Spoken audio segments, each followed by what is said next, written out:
Hey now, what's going on YouTube? ED Kane 721. Happy Monday morning, 26th of June, almost to the end of June. It's crazy. Wanted to squeeze in a video here this morning to go over my experience at the Long Beach Expo, which happened last Friday. Mentioned it on my last email that I was going to be going up there and submitting about 10 cards. Actually, it wasn't about 10 cards, it was 10 cards to PSA because they set up a booth at every one of these expos. And that's the primary reason why I went up there. So my last video, I went over those 10 cards, but today I wanted to show you what I bought at the show and give you my overall impressions. So the Long Beach Expo, this year they did these little wrist things where you put this on your wrist instead of having like a lanyard or some other kind of ticket information. So I thought that was pretty cool. Hadn't seen that before for any card show. Might be something to use in the future for other events that I'm a part of. But really had a good time. It was not as good as previous shows that I experienced up there at the convention center. About the same number of tables for sports cards and Pokemon and other things, other collectibles. But this show is known to be a coin and currency show. I think I've mentioned that many times before. For those of you that are into coin and currency as a hobby, if you've never been to the Long Beach Expo, I highly recommend it. It is huge, in my opinion, related to that world. It's pretty neat to see all of that in one place, even though I don't really have any idea what I'm looking at, but it's really cool to look at different tables of what they have and talk to some of the people there about it. So I had a good time doing that. But after I submitted my 10 cards, I went through all the different tables for sports cards. There really wasn't as much there for me in particular.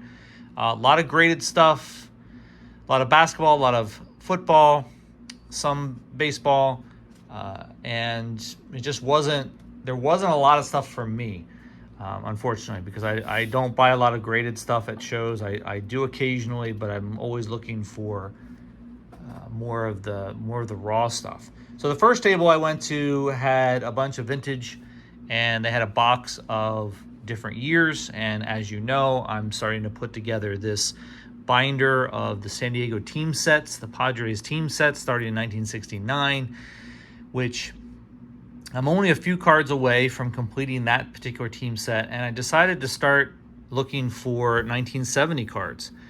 I do have a couple of them already in this binder. And by the way, thanks to Reindeer Studios, Scott, for sending along this binder spine label. He did this awesome favor for me and put together these different binder spines for the different decades.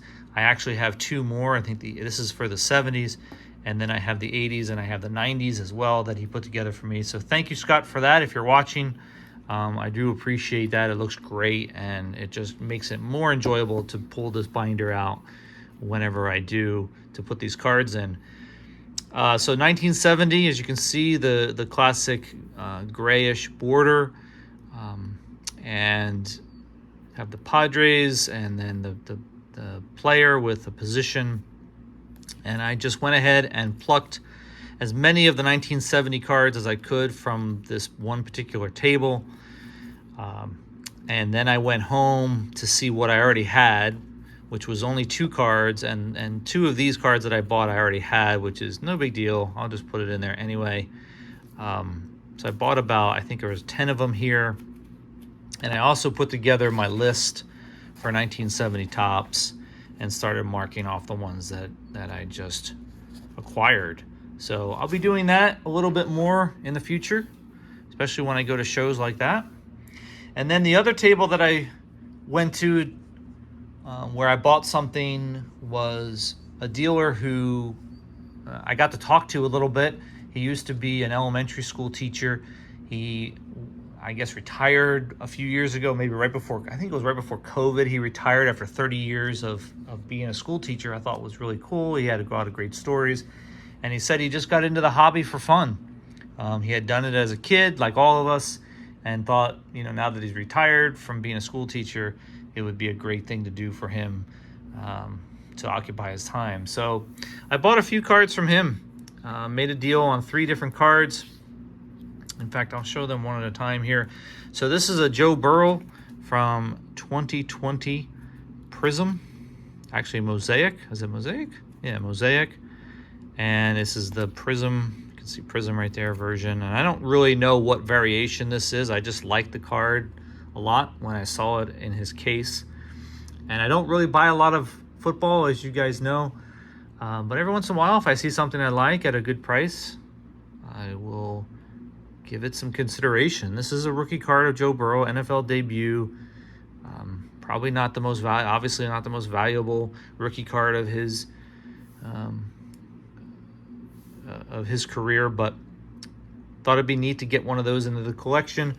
And right beside it was another football card that I liked, so I put it on top of the case to see if I could bundle with the Burrow for a good price. And that's this Tom Brady from 2019 Panini Prism draft picks. And I just thought it was cool. I am a sucker for football cards that show the college uniforms. That I always tend to gravitate towards cards like that, especially cards of either my alma mater, Penn State, or any Big Ten school. So when I saw this, I thought it was really cool. And it's got a lot of shine to it, and it is numbered to 99. So how can you go wrong with any Brady card? I don't really care what it is, even if it's something like this. Just a cool card. So I went ahead and made an offer for that one along with the Burrow.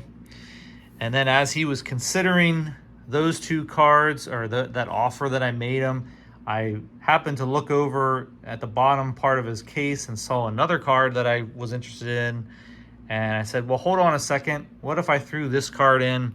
And it's a 2020 update series from Topps Chrome of Aaron Judge. And it is the gold version.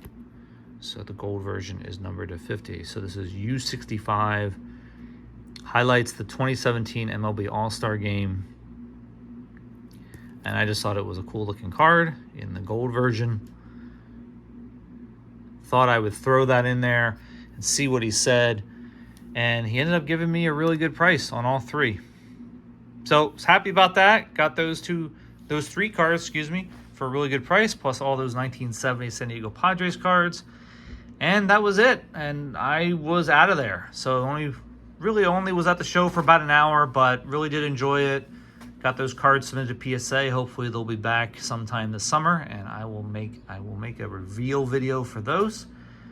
And that's about it for today, guys. I will be back probably later this week with an update on some 2023 Series 2 cards for the Machado collection, and maybe some other things going on too in my collection that I'll be showing everyone as well. So have a great week, and I will talk to you soon. See ya.